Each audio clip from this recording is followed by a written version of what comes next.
Hello बच्चों, आपका स्वागत है हमारे चैनल स्टडी विद प्रेम में। और जैसा कि आपको पता है कि 28 जनवरी 2025 को झारखंड बोर्ड परीक्षा 2025 में क्लास 8 के सारे बच्चों का जो है एग्ज़ाम होने वाला है। ठीक है, तो उसी के लिए जो मैं है टॉप 20 वायरल एमसीक्यूज सामाजिक विज्ञान बुक के ऊपर लेकर आया हूँ। ठीक है, और हमारा मिशन है आपको कि 50 में 50 लाना है। कितना लाना है? 50 में 50। और परीक्षा से पहले आपको जो है ये वीडियो प्रत्येक स्टूडेंट को देख लेना है। तो चलिए बिना किसी देरी के हम लोग क्वेश्चन नंबर 1 को शुरू करते हैं। तो यहाँ पर हम लोग का एमसीक्यू नंबर 1 है। क्वेश्चन को पढ़िए आप लोग और इसको जो है एकदम दिमाग में बैठा लीजिए, याद कर लीजिए। ठीक है, क्योंकि सारे क्वेश्चन आपके एग्जाम में जरूर आने वाले हैं। क्वेश्चन नंबर 1 है, रॉबर्ट क्लाइव ने भारत का नक्शा तैयार करने की जिम्मेवारी किसे सौंपी? देखिए, जो रॉबर्ट क्लाइव है उसने भारत का नक्शा तैयार करने का जो जिम्मेदारी था उसे जेम्स रेनल को सौंपा था। ठीक है, 1 नंबर हो गया। ए नंबर इसका सही उत्तर होगा। क्वेश्चन नंबर 2 है, भारतीय राष्ट्रीय संग्रहालय कहाँ पर बनाया गया है? जो भारतीय राष्ट्रीय संग्रहालय बनाया गया है ना, वो कहाँ पर बनाया गया है? तो नई दिल्ली में। जो भारत का राजधानी है नई दिल्ली, वहीं पर राष्ट्रीय संग्रहालय को भी बनाया गया है। ठीक है। क्वेश्चन नंबर 3 है, ईस्ट इंडिया कंपनी किस महादेश की कंपनी है? तो 3 नंबर पढ़ लिया आप लोगों ने। ये किस महाद्वीप की कंपनी है? तो ये जो है आपका यूरोप महाद्वीप की ये कंपनी है। ठीक है, 3 नंबर हो गया। क्वेश्चन नंबर 4 है, वास्को डिगामा भारत की किस बंदरगाह पर पहुंचा? जो वास्को डिगामा है ये कितना 1498 में भारत पहुंचता है। ठीक है, और ये भारत के समुद्री मार्ग से पहुंचने वाला पहला व्यक्ति था।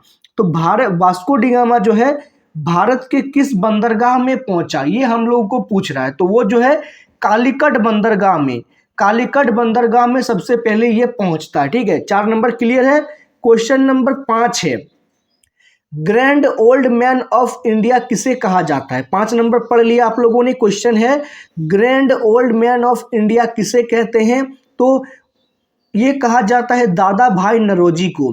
दादा भाई नौरोजी जो कि एक महान अर्थशास्त्री थे, उन्हें ही grand old man of India कहा जाता है। तो 5 नंबर का सही उत्तर हम लोग क्या लिखेंगे? Option number B. क्लियर है। क्वेश्चन नंबर 6 है, सिद्धू कान्हू चांद और भैरव का आपस में क्या संबंध था?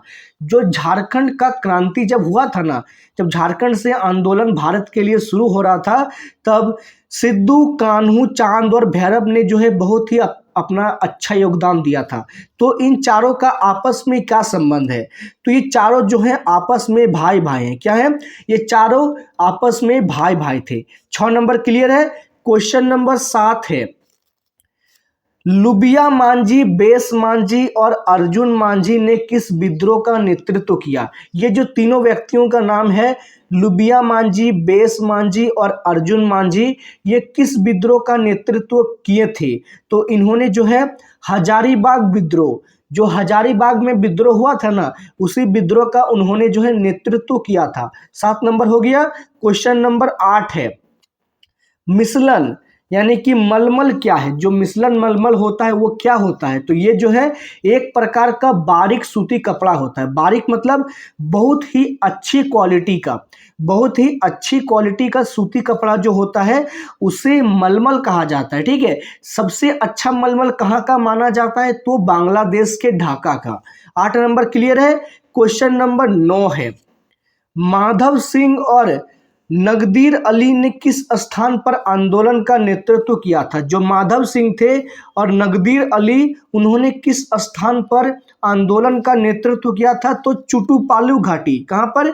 चुटुपाली घाटी में उन्होंने जो है आंदोलन का नेतृत्व किया था। 9 नंबर हो गया बच्चों। क्वेश्चन नंबर 10 है, 10 नंबर क्वेश्चन पढ़िए आप लोग पहले।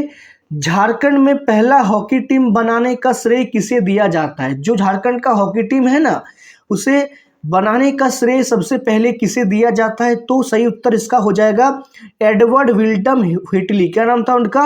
एडवर्ड हैमिल्टन व्हिटली, यानी कि ऑप्शन नंबर सी इसका सही उत्तर हो जाएगा। 10 नंबर हो गया। क्वेश्चन नंबर 11 है, जैव संसाधन होते हैं तो जैव संसाधन क्या होते हैं? तो ये जो है जीव जंतुओं से व्युत्पन्न होते हैं। देखिए, जीव जंतुओं की जो हड्डियां, मांस और जो पेड़ पौधे होते हैं वो जमीन के मिट्टी के अंदर चले जाते हैं, ठीक है, और उनके ऊपर मिट्टी बिछ जाता है, जिसे जो है हम लोग बाद में आगे चलकर जीव संसाधन कह देते हैं। 11 नंबर का सही उत्तर हो जाएगा आपका option number A. Question number 12 है, केरल के तटीय रेत में पाए जाने वाला संसाधन है। जैसे भारत का नक्शा ये हुआ ना, इस साइड में जो केरल है, यहाँ पर रेतीय तट में कौन सा संसाधन पाया जाता है? तो वहां पर जो है आपका थोरियम पाया जाता है। कौन सा संसाधन? थोरियम पाया जाता है। 12 नंबर का सही उत्तर हो जाएगा option number A. Question number 13 है, इनमें से कौन नवीकरणीय संसाधन का उदाहरण है? तो कौन जो है नवीकरणीय संसाधन का उदाहरण है? तो सूर्य का प्रकाश और हवा, ये दोनों जो है नवीकरणीय संसाधन का उदाहरण है, क्योंकि नवीकरणीय संसाधन वो संसाधन होते हैं जो कभी खत्म नहीं होगा, ठीक है। जैसे सूर्य का प्रकाश और हवा जो है कभी भी खत्म नहीं होगा। तो इसका सही उत्तर हो जाएगा ऑप्शन नंबर सी। क्या होगा 13 नंबर का? ऑप्शन नंबर सी।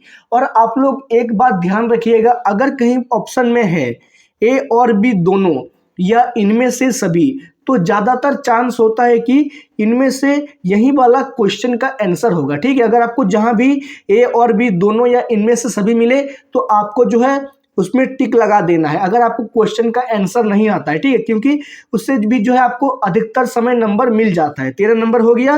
क्वेश्चन नंबर 14 है, विश्व वन दिवस कब मनाया जाता है? तो विश्व वन दिवस हम लोग कब मनाते हैं?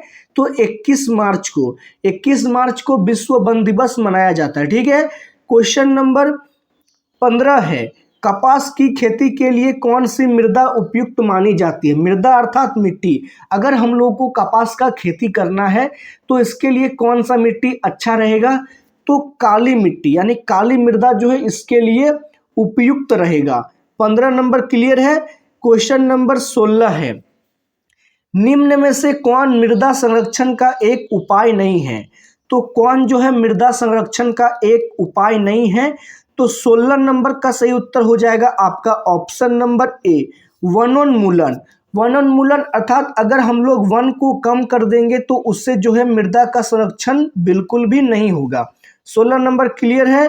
क्वेश्चन नंबर 17 है, पृथ्वी के अंदर दबी सेलों से खनिजों को बाहर निकालने की प्रक्रिया क्या कहलाती है? देखिए, ये हम लोग का पृथ्वी है, ठीक है। इसको अगर हम लोग चपटे जैसे हम लोग को दिखती है वैसे लिख दें तो इसके अंदर जो है बहुत प्रकार के खनिज हैं। इन खनिजों को जब हम लोग निकालते हैं ना तो उसे ही हम लोग क्या नाम दे देते हैं? खनन का, कि हम लोग वहां पर खुदाई कर रहे हैं या खनन कर रहे हैं। 17 नंबर हो गया। क्वेश्चन नंबर 18 है, 18 नंबर क्वेश्चन पढ़िए आप लोग, विश्व का सबसे बड़ा और लिखित संविधान किस देश का है? तो आप लोग को जानकर बड़ी खुशी होगी कि भारत का संविधान जो है वो विश्व का सबसे बड़ा और लिखित संविधान है, ठीक है। 18 नंबर हो गया। क्वेश्चन नंबर 19 है, मानवाधिकार दिवस किस तिथि को मनाया जाता है? तो जो मानवाधिकार दिवस हम लोग मनाते हैं ये किस तिथि को मनाते हैं? तो ये जो है 10 दिसंबर को ये मनाया जाता है, ठीक है। क्या? मानवाधिकार दिवस हो गया। क्वेश्चन नंबर 20 देखते हैं हम लोग, लास्ट क्वेश्चन है, भारत में शिक्षा का अधिकार कानून कब से लागू हो गया? तो शिक्षा का अधिकार कानून भारत में कब से लागू हो गया भाई? तो ये लागू हुआ था 1 अप्रैल 2010 में। कब? 1 अप्रैल 2010 से जो है भारत में शिक्षा का कानून लागू हुआ था, जिसके अंतर्गत 6 वर्ष से लेकर 14 वर्ष के सभी बच्चों को पढ़ना लिखना और स्कूल जाना अनिवार्य कर दिया है, ठीक है। 20 नंबर क्लियर है। और इसी के साथ हमने जो है सोशल साइंस के टॉप 20 वायरल एमसीक्यूज को देख लिया है। उम्मीद है आपको वीडियो पसंद आया होगा। मिलते हैं आपके साथ किसी नेक्स्ट वीडियो में। जय हिंद, जय भारत।